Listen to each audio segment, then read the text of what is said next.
para Majus belum datang ke kandang Bethlehem. Saya kalau di Perjanjian Lama itu the first canticle yang recorded in the Bible, ya, yang pertama tercatat di dalam Alkitab betulnya adalah di Indonesia itu PLN, ya, yang singkatan lainnya itu adalah Perusahaan Lilin Negara itu, ya. Dan setelah doa penutup, mereka nyanyi doksologi. Betul. Tahu apa yang saya lakukan? Saya langsung pegang dompet, padahal udah kasih persembahan. Ya.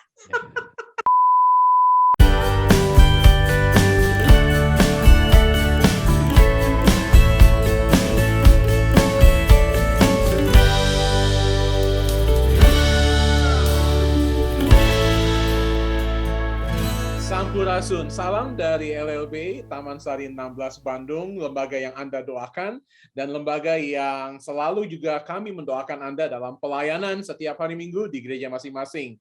Kita tahu bahwa sebenarnya di dalam kurikulum ini pelajaran ke-13 karena tepat berjatuh pada tanggal 26 Desember lebih bersifat review, pengulangan dari pelajaran 1 sampai pelajaran 12. Tapi kami dari LLB mencoba untuk memberkati dengan edisi khusus pada minggu ini. Jikalau ada kelas-kelas yang ingin belajar lebih dalam lagi, ada satu cerita di dalam rangkaian cerita Natal yang untuk suatu hal tidak dibahas di dalam Natal ini. Ada satu cerita di dalam rangkaian cerita Natal yang kita perlu angkat juga, yang menjadi bagian dari 4 lagu pujian di dalam kitab Lukas. Bagi Anda yang masih ingat edisi Suara Baptis di bulan September lalu, kami mengangkat mengenai 4 lagu pujian yang ada di dalam kitab Lukas ini. Anda dapat merujuk lagi, dapat melihat lagi, mempelajari, dan 3 lagu itu sudah kita bahas di dalam pelajaran-pelajaran sebelumnya. Kita bersama dengan Pak Julius Wijaya pada waktu itu, bersama dengan Pendeta Victor Rembet, dan beberapa waktu yang lalu dengan Ibu Esther Nasrani Gunawan. Kita akan membahas saat ini mengenai Lukas pasal 2 ayatnya yang ke-21 sampai ayatnya yang ke-40. Anda masih ingat cerita itu ketika Yusuf dan Maria membawa Yesus pada hari yang ke-8 setelah dia dilahirkan ke bait Allah untuk dipersembahkan. Dan ada satu hal yang kita lihat di sini, bagaimana pada waktu itu Yusuf karena ketidakmampuannya, dia membawa, dikatakan di dalam ayat yang ke-24, dia membawa sepasang burung tekukur atau 2 ekor anak burung merpati untuk dipersembahkan. Kalau kita melihat jenis persembahan yang diberikan oleh Yusuf dan Maria pada waktu itu, menunjukkan status ekonomi mereka. Jadi, Anda masih ingat di dalam kitab Keluaran dan Imamat, Musa memberikan perintah, ada jenis persembahan lembu, ada anak kambing domba jantan, dan ada burung-burung yang diberikan juga supaya orang-orang yang memiliki status ekonomi yang lemah juga, kalau mereka tidak mampu untuk membawa lembu sapi atau kambing domba, mereka diperkenankan untuk membawa burung merpati sebagai persembahan kepada Tuhan. Ini menunjukkan ketidakmampuan Yusuf dan Maria pada waktu itu, juga menunjukkan bahwa seperti yang sudah dibahas minggu yang lalu, bahwa para Majus belum datang ke kandang Bethlehem. Ada drama-drama Natal harus diperbaiki, cerita-cerita Natal harus diperbaiki, bahwa para Majus tidak datang ke Bethlehem. Yusuf dan Maria belum punya emas, kemenyan, dan mur. Kalau tidak, mereka akan membawa persembahan yang lebih baik lagi. Namun kita akan melihat apa yang terjadi ketika Yusuf dan Maria membawa bayi Yesus. Mengingatkan saya ketika para ibu, para bapak pernah juga ketika kami membawa anak-anak ke gereja, selalu ada orang yang datang dan langsung mau cubit pipinya, mau angkat, mau gendong, lihat bayi. Sungguh menggemaskan kalau kita melihat bayi. Apa yang terjadi pada waktu itu bukanlah Simeon begitu gemas dengan bayi Yesus. Jangan berpikir bahwa Simeon gemas dan melihat ada bayi yang dibawa, karena memang biasa bayi berumur 8 hari dibawa untuk disunat. Tetapi kita melihat, kita dikatakan di dalam ayat yang ke-25 adalah di Yerusalem seorang bernama Simeon, dikatakan ia seorang yang benar dan saleh yang menantikan penghiburan bagi Israel. Roh Kudus ada di atasnya. Dan kepadanya telah dinyatakan oleh Roh Kudus bahwa ia tidak akan mati sebelum ia melihat Mesias, yaitu Dia yang diurapi oleh Tuhan. Ia datang ke bait Allah oleh Roh Kudus ketika Yesus anak itu dibawa masuk oleh orang tuanya untuk melakukan kepadanya apa yang ditentukan hukum Taurat. Ia menyambut anak itu dan menatangnya sambil memuji Allah, katanya. Nah, ayat-ayat selanjutnya adalah satu lagu yang indah yang dalam sejarah gereja dikenal dengan Nunc Dimittis. Saya tidak terlalu mampu untuk menjelaskan apa yang secara sejarah gereja, secara Alkitab dinyatakan di dalam ayat 29 dan seterusnya. Oleh karena itu saya ingin melibatkan sahabat saya, anggota Gereja Baptis Pertama Bandung yang menjadi status keanggotaannya masih anggota Gereja Baptis Pertama Bandung, tetapi sekarang sedang menimba ilmu di Waco, negara bagian Texas di Amerika Serikat.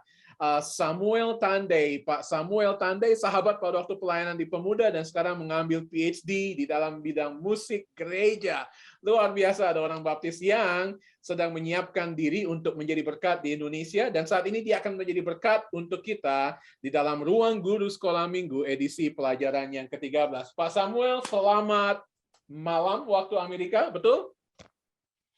Selamat siang, selamat pagi, Pak Roni dan Bapak Ibu, saudara-saudara yang saya kasihi dalam Tuhan. Apa kabar? Salam Baik sehat sekali, terima untuk kasih. semua. Senang sekali, tentu ini sudah malam, jam 9 waktu 35 waktu Texas. Terima kasih. Salam untuk Ibu Winnie dan anak-anak yang ada di sana. Senang sekali. Beliau sedang belajar di Baylor University, kampus baptis yang besar sekali di negara bagian Texas, belajar musik gereja. Apa kabar keluarga di sana? Puji Tuhan, baik-baik Pak Roni. Bagaimana Pak Roni sendiri Baik dengan sekali. rekan-rekan semua? Terakhir kita ketemu Baik, puji melakukan Tuhan. seperti ini pada waktu baptis berdoa, kita belajar mengenai worship tahun yang lalu. Jadi kangen, kita harus lakukan seperti ini. Senang sekali bisa menginterview orang yang pandai sekali seperti Pak Samuel atau Pak Seth dikenal, dan teman-teman dari Gereja Baptis Pertama Bandung bisa kangen-kangenan dengan Pak Seth. Nah, mari kita bicara mengenai Nunc Dimittis, tapi kita mau bicara dulu mengenai canticle. Pak Samuel, apa sih yang namanya canticle itu? Canticle sebetulnya adalah satu istilah di dalam bahasa Inggris yang kalau diterjemahkan itu kurang lebih adalah satu nyanyian yang syairnya itu ditulis di dalam kitab suci, atau nyanyian yang syairnya langsung ada di dalam kitab suci. Itu sebutnya, saya rasa tidak ada yang di dalam KBBI ya dalam bahasa Indonesia, tetapi dalam bahasa Inggris memang disebut dengan canticle, dan yang mau kita bicarakan saat ini Nunc Dimittis termasuk dari salah satu dari canticle tersebut. Sebetulnya tidak hanya ada di Perjanjian Baru saja, tetapi di Perjanjian Lama pun sudah ada yang katakan canticle ini. Begitu kira-kira Pak Roni. Jadi lagu yang liriknya persis diangkat plek-plek dalam bahasa Jakarta. Plek-plek dari kitab suci. Sekali. Ya. Plek dari kitab suci. Ya. Ada nggak sih sekarang kita canticle?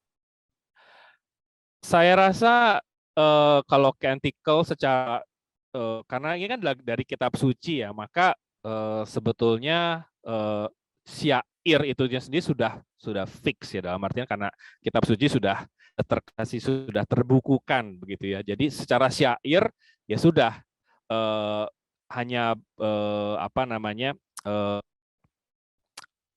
gubahan ya, lagu atau melodi atau langgam itu yang bermacam-macam ya. Sampai sekarang masih banyak orang yang menulis atau menggubah musik yang syairnya dari canticle ini atau dari nyanyian kitab suci ini, istilah seperti itu kali ya, nyanyian kitab suci ya. Banyak sekali sampai sekarang ya, orang dari berbagai tempat mereka berusaha tulis lagu-lagu atau ekspresi dari syair dari canticle ini. Jadi kalau misalnya lagu yang kita sering nyanyikan, Tuhan adalah gembalaku, itu kan plek semuanya dari itu ya. Itu bisa disebut canticle ya. Juga? Bukan. Jadi canticle adalah sebetulnya, ini bedanya, pertanyaan yang sangat baik. Yang itu adalah nyanyian mazmur ya. Jadi canticle ini lebih ke arah petikan dari satu ayat-ayat firman Tuhan yang memang secara spesifik dia pada saat itu dilakukan, tetapi tidak merupakan satu kitab keseluruhan seperti kitab Mazmur. Ya, saya contohkan misalnya kalau di Perjanjian Lama itu the first canticle yang recorded in the Bible ya, yang pertama tercatat di dalam Alkitab betulnya adalah lagu dari siapa? Lagu dari Miriam ya. nyanyian Miriam, yaitu nyanyian ketika bangsa Israel sudah melewati Laut Merah itu, Laut Teberau mungkin disebutnya ya. Mereka sudah mengalami satu kemenangan ya, pembebasan dari kekejaman Mesir dan Firaun, dan disitulah tiba-tiba Miriam ya, saya percaya itu dengan kuasa Roh Kudus ya diinspirasikan untuk memimpin ya bangsa Israel dan menyanyikan satu pujian yang dikatakan the song Miriam itu, bagaimana kuasa Tuhan itu mengalahkan Firaun. Itu sebetulnya bisa dikatakan juga sebagai canticle ya. Jadi lagu yang memang ada di dalam Alkitab yang memang secara khusus itu pada saat itu dinyanyikan ya. Itu salah satu contoh, misalnya lagu pujian dari Hana misalnya ya, lagu pujian Hana ketika dia bersyukur ya, muliakan Tuhan, dan itu juga sebetulnya yang kalau kita lihat di dalam Alkitab itu ada sedikit paralelisme dengan pujian Magnificat yang dinyanyikan oleh Maria misalnya ya. Bagaimana Maria itu ada banyak paralelnya begitu ya, kesamaan, karena ketika Maria Tuhan itu merendahkan orang-orang yang tinggi hati ya, dan meninggikan mereka yang rendah. Itu betul plek-plek dari pujian Hana betulnya ya. Jadi itu juga bisa dikatakan sebagai canticle atau nyanyian dari kitab suci. Mungkin kira-kira begitu, Pak. Nah, sekarang kita masuk kepada kantikel yang keempat yang ada di dalam kitab Lukas, yang ada dalam rangkaian Natal, tentang Simeon, orang yang luar biasa dikatakan, orang yang saleh, menantikan penghiburan bagi Israel. Roh Kudus ada di atasnya, dia dituntun hidupnya sungguh-sungguh dipenuhi oleh Roh Kudus. Apa yang Pak Samuel bisa jelaskan mengenai lagu ini? Yang pertama mungkin kita bisa bicara dari sejarah gereja dulu. Terima kasih Pak Roni. Ini pertanyaan yang menarik. Memang lagu Nunc Dimitni sebagaimana juga dengan lagu-lagu canticle yang lain yang ada di dalam kitab Injil Lukas ini, itu kita bisa katakan ini sebagai bagian dari ayaan sejarah gereja mula-mula ya, atau gereja kuno. Mungkin saya dikatakan itu karena biasanya kalau orang berbicara gereja mula-mula itu pertama kurang lebih sampai abad ketiga. Ini pasca abad ketiga atau pasca, kita katakan pasca dekrit Kaisar Konstantinus ya, yang pada saat itu di tahun 313 kalau tidak salah setelah Masehi itu mengumumkan kepada wilayah kekuasaan di Roma itu bahwa orang Kristen atau iman Kristen itu satu agama atau iman yang diterima ya, orang-orang Kristen diperbolehkan secara bebas untuk mereka beribadah.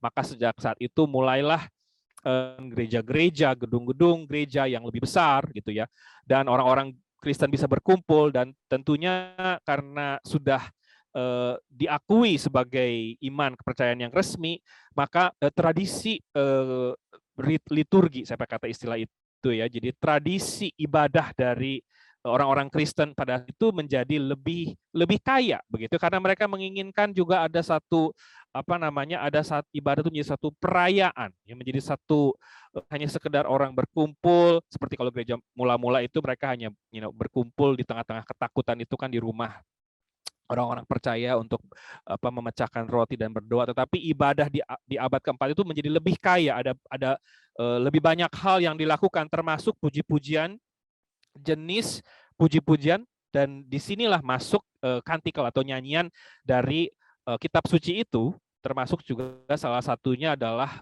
Nunc Dimittis, mulai menjadi semakin umum di abad keempat.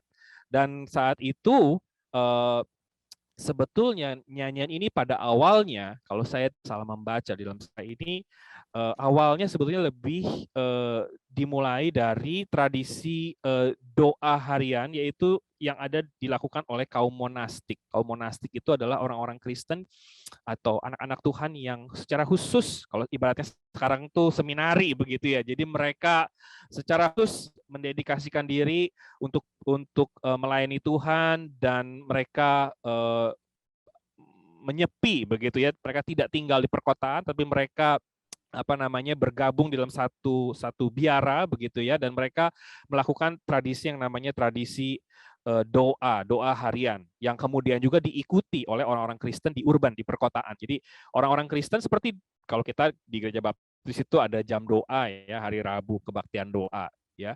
Kalau dulu orang Kristen itu sebetulnya tiap hari mereka berdoa bersama-sama, mereka tiap hari beribadah di rumah Tuhan, khususnya setiap malam begitu mereka beribadah.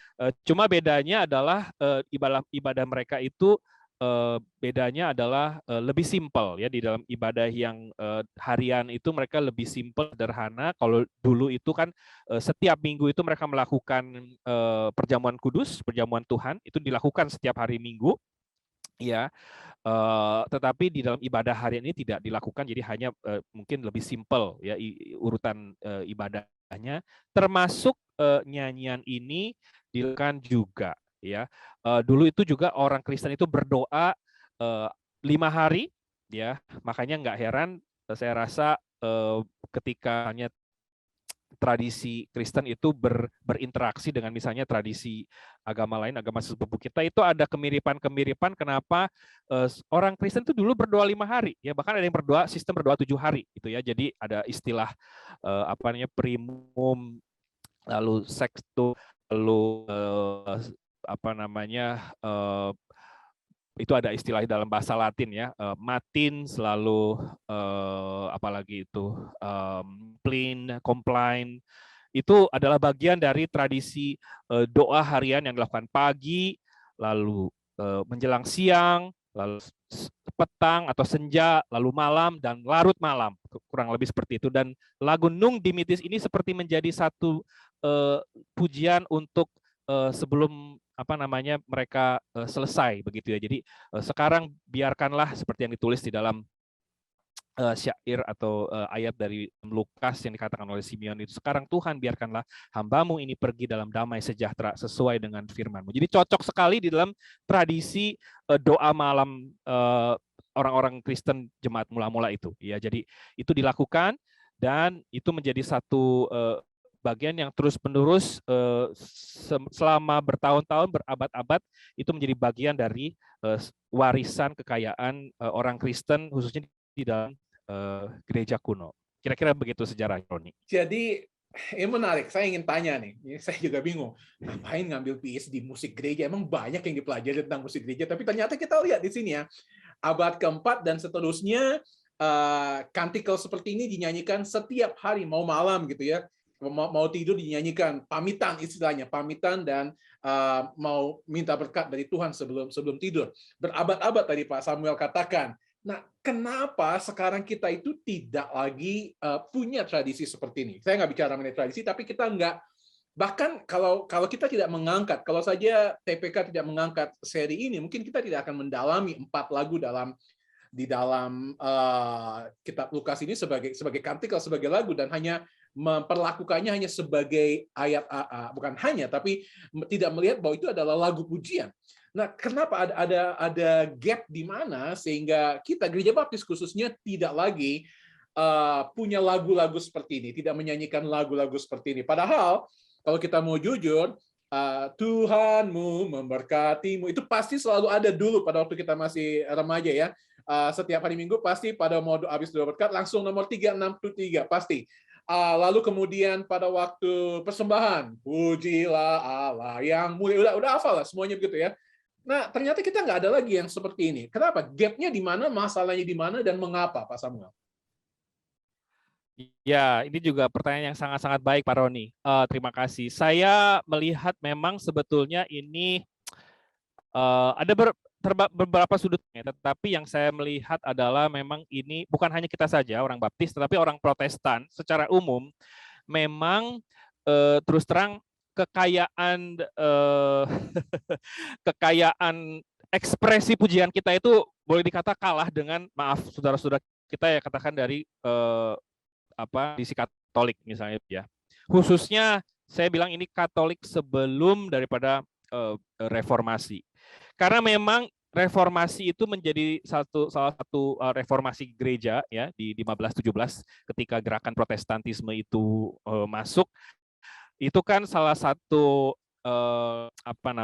salah satu hal yang dilakukan secara radikal berbeda antara kaum Protestan dan misalnya katakanlah kaum Katolik adalah yang salah satunya seperti ini. Jadi ibadah itu mengalami satu purging itu apa? Oh, Pemurnian begitu pemurnian. ya di dalam pemikiran orang Protestan, karena ibadah Katolik itu terlalu bertele-tele, dianggapnya terlalu bertele, terlalu banyak ritual, terlalu banyak ini itu ya, pernak-pernik. Kaum reformasi Protestan, kaum bapak-bapak reformasi, khususnya misalnya kalau kita berkaca kepada, karena Gerak Baptis itu kan ada seperti saudara kandung dengan Anabaptis ya, yaitu Huldrych Zwingli ya, yang ada di Swiss ya. Beliau itu yang juga dengan gigih melawan Katolik. Nah, sebetulnya salah satu tragisnya ini, Zwingli ini kalau nggak salah ini mati kecelakaan ya, karena mati muda kalau nggak salah ya. Jadi dia experience sudden death yang sebetulnya kita tahu apakah posisi dia yang saat itu anti liturgi Katolik atau anti segala macam yang berbau Katolik, itu apakah posisi sara atau posisi yang nanti dia mau di kemudian hari dia ada berencana untuk lakukan lagi. Kita nggak tahu karena dia keburu dipanggil Tuhan gitu ya, sudden death. Jadi kita nggak tahu, ini satu gap yang tadi Pak Roni bilang. Jadi dari situlah maka sebetulnya gereja-gereja Protestan khususnya yang dipengaruhi oleh saya melihat Zwingli dan juga misalnya katakanlah Johannes Calvin itu anti segala sesuatu yang berbau Roma, termasuk tradisi-tradisi seperti ini, karena mereka melihat yang penting adalah hati begitu ya. Yang penting adalah hati. Jadi waktu beribadah itu to the point aja begitu ya. Kita langsung kepada pembacaan firman, kita doa, kita kepada penguraian firman begitu ya. Karena dulu kebalikannya orang-orang Katolik itu mungkin cuma homili. Jadi pembahasan pengupasan firmannya tidak terlalu panjang karena mereka sudah ada acara-acara yang lain ya, lagu-lagunya, pujiannya, ritualnya, pembacaannya, litaninya, bacaan bertanggapannya itu sudah terlalu padat. Jadi porsi katakanlah khotbah itu sendiri tidak terlalu ditekankan, dan itu sebetulnya menjadi satu penekanan dari bapak-bapak reformasi adalah kembali kepada firman Tuhan, sola scriptura itu kan.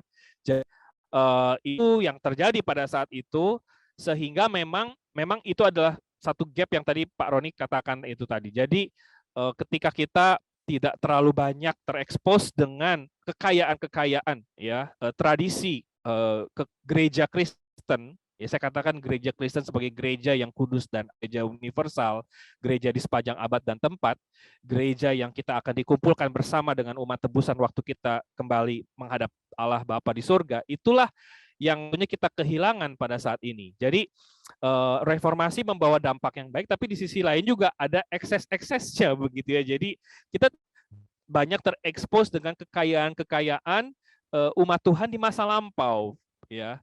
Oleh sebab itu ini sesuatu langkah rekan-rekan teman di Suara Baptis atau di Lembaga Literatur Baptis di TPK ini dengan satu terobosan yang sangat baik. Saya rasa saya mengucap syukur kepada Tuhan karena kita bisa melihat kembali, berkaca kepada masa lalu. Ada satu continuity begitu ya antara kita sebagai umat Tuhan di masa kini dengan orang percaya di masa yang lalu. Kalau penulis surat Ibrani katakan kita dikelilingi oleh awan, saksi bagaikan awan itu, maka saya ini pengejauhan tahannya bahwa kita tidak mendisconnect kehidupan iman kita pada saat ini, tetapi kita juga melihat, berkaca kepada apa yang terjadi masa lalu dan juga kita melihat ke depan. Jadi saya rasa ini sesuatu yang baik, Pak Roni.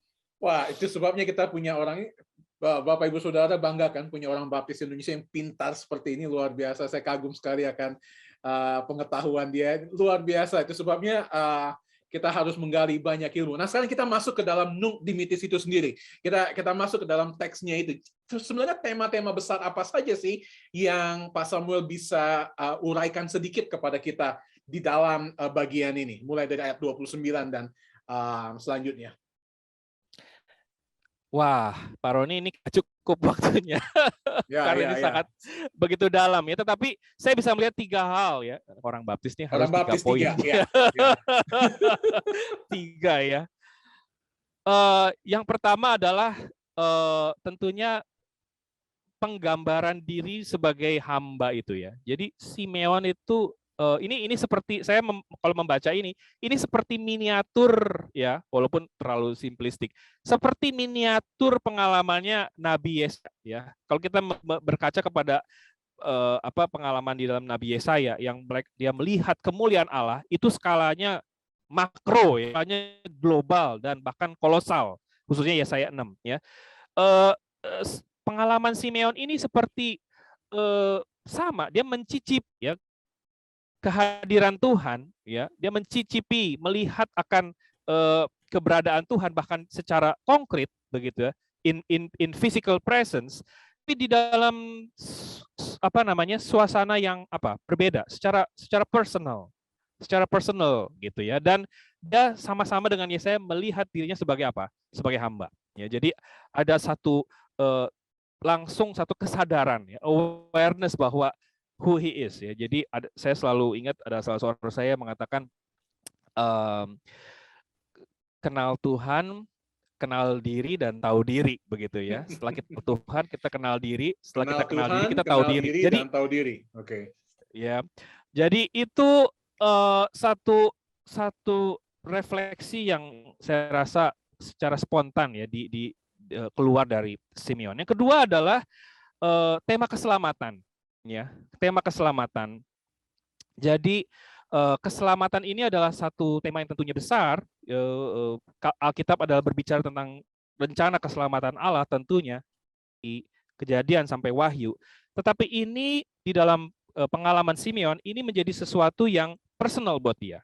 Ya, kalau Yesaya itu berbicara keselamatan itu lebih general begitu ya, lebih maksudnya lebih saya mau pakai istilah corporate itu apa? Jadi lebih berbicara umat begitu ya, keseluruhan. Simeon ini berbicara apa yang dia alami, apa yang dirasakan. Dan poin yang ketiga yang berkaitan dengan itu adalah kalau dia mengatakan di ayat yang ke-30 ya, kata yang buat saya berkesan di situ adalah apa? Mataku. Jadi artinya ini sesuatu yang dia kecap, dia alami, dia indranya sendiri itu dia melihat ya dari keselamatan itu. Kalau kita ingat 1 Yohanes yang pasal yang pertama kalau tidak salah itu dikatakan ya Yohanes itu mengatakan pengalaman dia akan Kristus itu pengalaman yang otentik dan pengalaman yang authorized karena bukan hanger, tapi dia sudah bisa melihat, dia sudah bisa meraba, dia bisa mengecap, memegang begitu ya. Jadi pengalaman yang real dengan indera. Dia tidak berbicara hal yang mengada-ngada, dia berbicara hal yang real. Nah, saya rasa Simeon itu juga punya satu pemahaman yang sama. Matanya sudah melihat di hadapan dia langsung ya. Jadi lagu ini saya rasa punya satu teologi yang dalam karena kalau kita berbicara mengenai Natal, ya Natal itu tidak merupakan satu ekspresi yang meluap-luap begitu ya, tetapi ekspresi sukacita yang ada di dalam, ya, yang from the inside out, bukan from the outside in, implosion, begitu ya, betul. Kalau biasanya Natal itu kan kita biasanya dari outside in, kita selalu melihat apa yang tren yang paling mutakhir, apa yang kita lakukan, yang kita dengar dari tetangga atau orang-orang di sekitar kita. Jadi Natal itu biasanya outside in. Tapi ini adalah bagi Simeon ini adalah inside out. Dia mengalami dahulu dan itu yang diekspresikan di dalam pujian ini. Sesuatu yang personal sebetulnya, yang tidak bisa diungkapkan dengan kata-kata. Bayangkan, kebetulan saya baru menyaksikan sebuah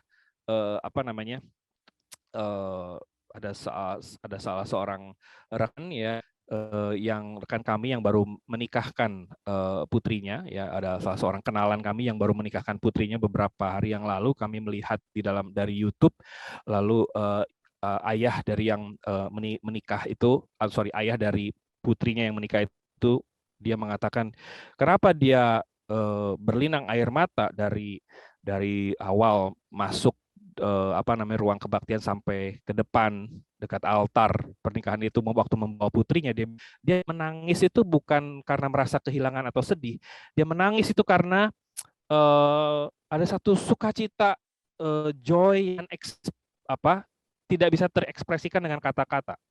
Ada satu sukacita sebagai, dia katakan sebagai seorang ayah yang bisa membawa anaknya untuk bisa masuk ke dalam tahap seperti itu. Dan saya juga membayangkan, karena saya juga seorang ayah, punya putri juga, apalagi Pak Roni, putrinya ada 5 Pak, 4 atau 5, saya 4 ya. Jadi luar biasa, itu pasti satu perasaan yang itu saya rasa perasaan seorang ayah yang di dalam pengalaman itu meluap sukacita, tetapi bukan yang exuberant, tetapi sukacita yang ucap syukur kepada Tuhan yang tidak terkatakan. Nah, saya rasa itu yang dialami oleh Simeon. Mungkin saya hanya meraba-raba, tetapi saya yakin ini yang menjadi satu teman Simeon, lebih dari sekedar itu ya, yang jauh lebih ada di dalam hati sanubari dia. Ya. Jadi Pak Samuel, kalau saya bisa lihat tangkap ya, saya mau hubungkan bahwa dikatakan Tuhan sudah berkata kepada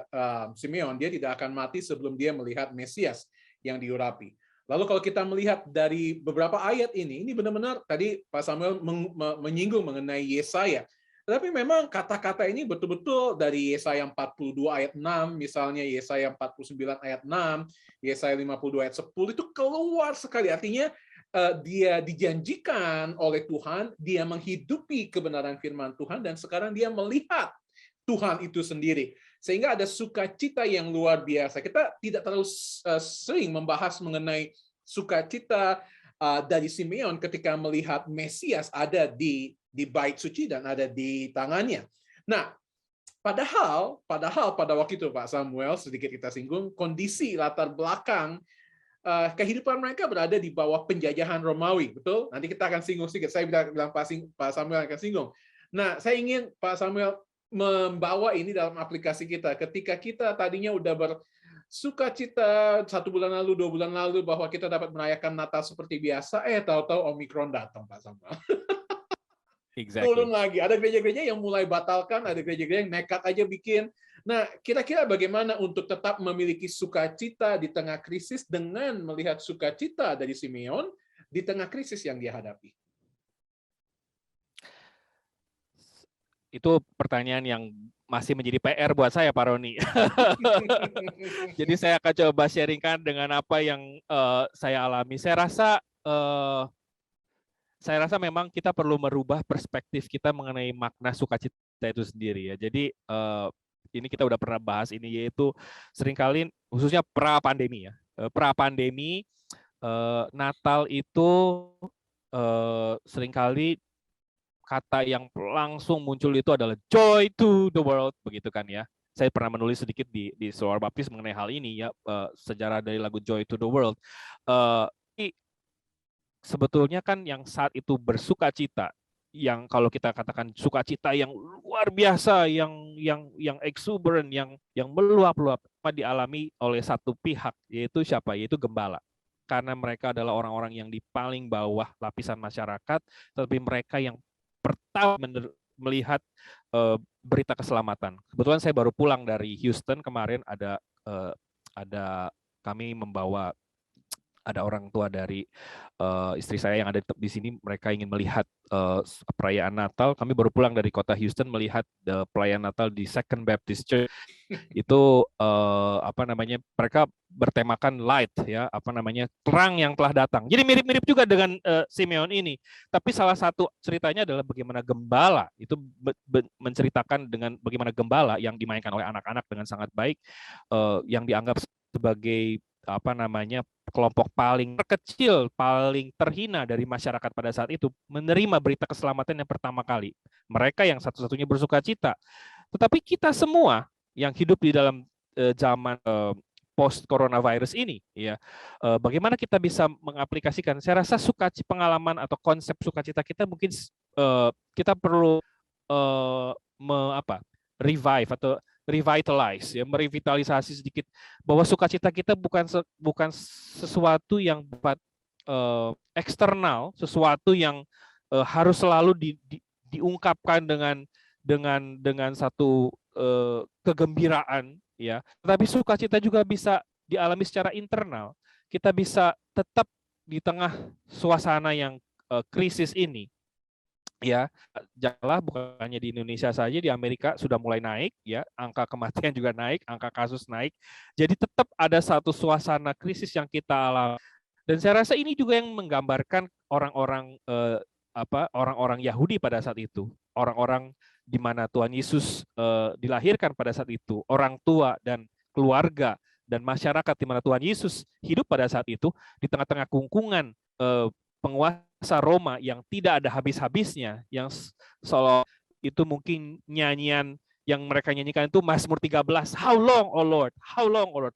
Berapa lama lagi ya Tuhan? Berapa lama lagi? Kira-kira mungkin kalau digambarkan itulah yang menjadi suasana hati mereka. Nah, saya rasa di sini Simeon itu memberikan satu pelajaran harga kepada kita, karena sukacita yang walaupun syair ini tidak, di ayat-ayat ini tidak ada dikatakan sukacita sama sekali, tetapi dia mengungkapkan ini dengan terang, ya, terang.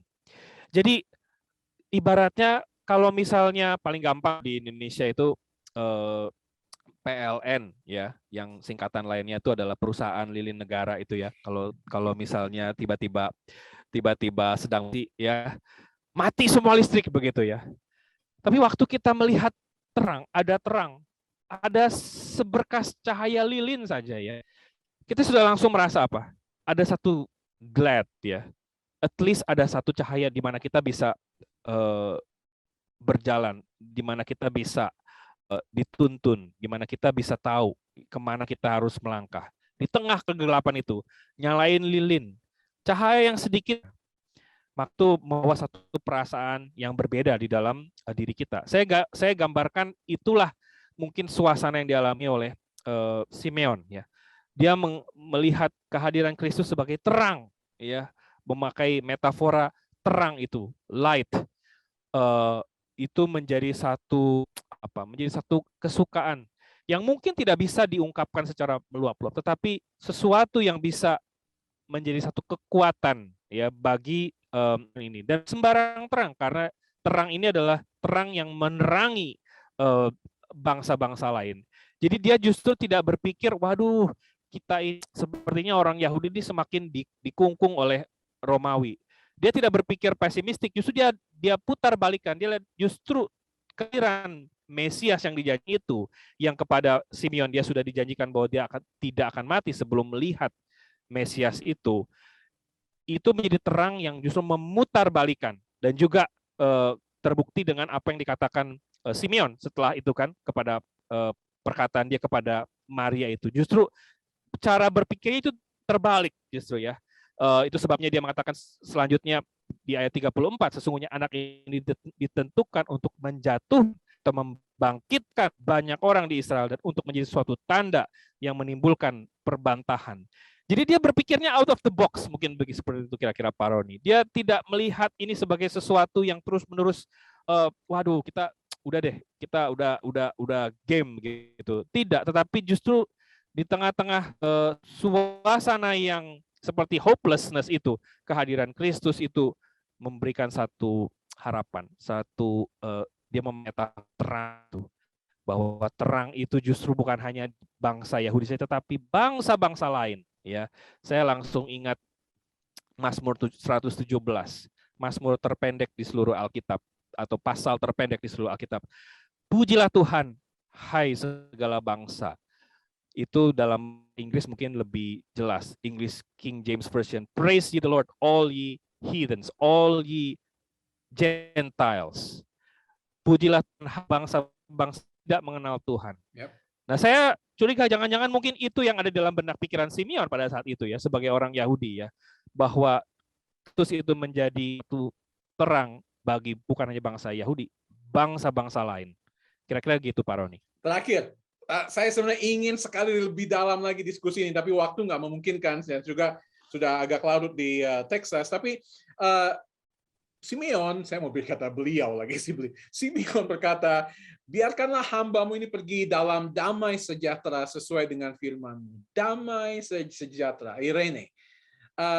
Apa yang Bapak bisa sampaikan tentang Irene ini dalam konteks pada waktu dia hidup, dan kemudian ketika kita memiliki iman bahwa kita pun anytime, kapan saja dapat dipanggil oleh Tuhan. Iman Kristen yang mengatakan dan kita punya keyakinan suatu saat kita akan bersama dengan Tuhan di surga pada waktunya datang. Tapi saya ingin ada sesuatu yang Bapak ingin bahas mengenai damai sejahtera ini. Pertanyaan yang sangat baik, Roni. Ini sebetulnya suatu peringatan atau suatu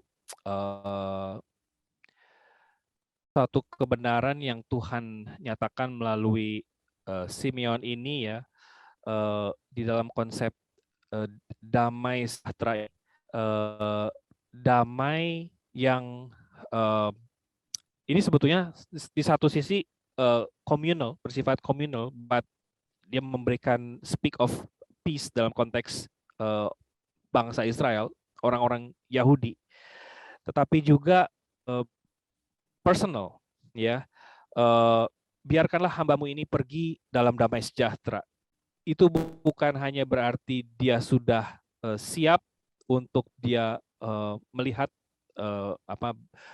berhadapan dengan Tuhan, dia kembali kepada Tuhan, dia pergi, tetapi juga dia ada satu dia mengucapkan seperti mengucapkan berkat. Kata damai sejahtera itu juga kan diungkapkan misalnya Mazmur ya, salah satu Mazmur yang memberikan nasihat untuk upayakanlah atau ucapkanlah damai sejahtera bagi Yerusalem. Jadi ada sisi komunalnya, ada sisi ya dua dimensi begitu ya.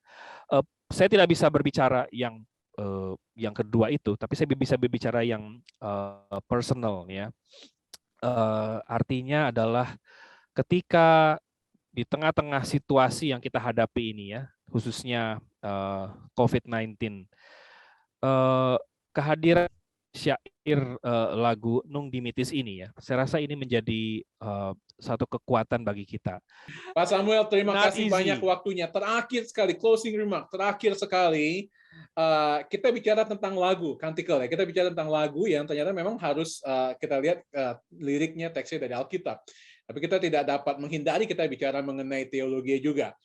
Nah, Pak Samuel, sedikit aja, nggak usah panjang-panjang. Saya tahu pertanyaan saya ini dapat Bapak jawab dengan 2 jam seminar. Tapi kita bicara tentang lagu-lagu yang kita pakai ini yang harus dikaji lagi teologianya. Jadi kira-kira pesan Bapak untuk para guru sekolah minggu yang mungkin ketika menyanyikan, saya berapa kali ke gereja Baptis, dan mereka menyanyikan lagu Yabes, dan saya harus kemudian berkata doa Yabes, dia berkata, lagunya enak, tetapi tolong lihat, ini tidak teologi ya, tidak biblical. Kira-kira apa yang Pak Samuel bisa sampaikan penutup, bagaimana lagu dengan teologi yang benar? Kalau saya harus melihat kepada justru ini panggilan buat kita rekan-rekan yang sebagai pemerhati dari misalnya nyanyian, khususnya di teman-teman di gereja Baptis, memang kita perlu semacam satu common agreement ya, satu kesepakatan bersama untuk kita melihat poin-poin apa yang bisa kita sepakati. Kalau saya pakai istilah ya, secara biblical theological, secara historical, dan secara pastoral, tiga poin itu yang kita perlu ada satu kesepakat gitu ya. Mungkin tidak ada yang namanya rules atau guidelines yang akan bisa secara perfect ya untuk bisa mencakup keseluruhan, karena lagu-lagu itu kan banyak sekali ya. Tetapi saya rasa ini PR mulai dari jemaat lokal dan juga rekan-rekan di nasional atau di regional untuk melihat poin-poin apa. Jadi lagi saya rasa karena ini sebuah lagu itu teologi itu sangat luas sekali ya, sangat luas sekali saya rasa. Itu perlu intinya kita perlu duduk bersama lalu melihat lagu-lagu apa, karena di nyanyian pujian itu ada banyak sekali teologi yang juga beraneka ragam, maksudnya asal muasal ya, tidak semua seperti tadi Pak Roni katakan lagu apa tuh namanya di akhir kebaktian itu, Tuhanmu memberkatimu ya, itu sebetulnya dari Anglikan ya, bukan Gereja, itu dari Anglikan ya, dan punya satu pemahaman sendiri kenapa mereka menyanyikan lagu itu. Lagu doksologi puji itu juga kenapa dilakukan sebelum persembahan, itu juga bisa prakteknya berbeda di gereja baptis yang lain, karena gereja baptis pertama tidak itu setelah persembahan. Jadi ini memang kompleks ya, ini perlu pembahasan lagi Pak Roni, tetapi kita perlu mengawali dengan kesepakatan begitu ya, perlu mengawali dengan satu sharing bersama, kira-kira apa yang kita bisa sepakati bersama, apalagi kalau gereja baptis itu katanya keluarga besar ya, jadi ya perlu ada semacam rembukan Pak Roni ya, karena Pak banyak Samuel, sekali ini prakteknya sangat diverse. Ini mengingatkan saya, ini kejadian nyata. Kita memang selalu nyanyi doksologi itu pada waktu mau persembahan, betul kan ya? Ya, saya pernah melayani di gereja bukan baptis di Jakarta beberapa. Doksologi itu kan di akhir kebaktian, mereka justru di akhir kebaktian setelah doa penutup, mereka nyanyi doksologi. Betul. Tahu apa yang saya lakukan? Saya langsung pegang dompet, padahal udah kasih persembahan. Karena kebiasaan di gereja. Kalau di Inggris Pak Roni, doksologi di awal. Ya. Ada gereja-gereja di Inggris itu di awal kebaktian. Ya. Karena itu adalah pujian kepada Allah Tritunggal. Jadi mau di depan, mau di tengah, atau di belakang. So, who decides? Kayaknya menarik. Suatu saat Pak Samuel harus bersedia untuk membahas lagu-lagu ini nih. Saya mau minta waktu Pak Samuel, karena waktu kita bahas lagu ini menarik sekali untuk sehubungan dengan lagu nyanyian pujian. Pak, terima kasih banyak untuk waktunya. Tuhan memberkati.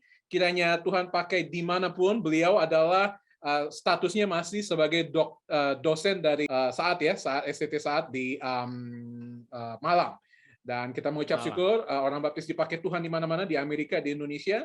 Tuhan memberkati keluarga. Dan akhirnya Bapak Ibu Saudara, para guru yang kami kasihi, selamat Natal dan selamat Tahun Baru. Kiranya Tuhan Yesus memberkati pelayanan Anda yang luar biasa.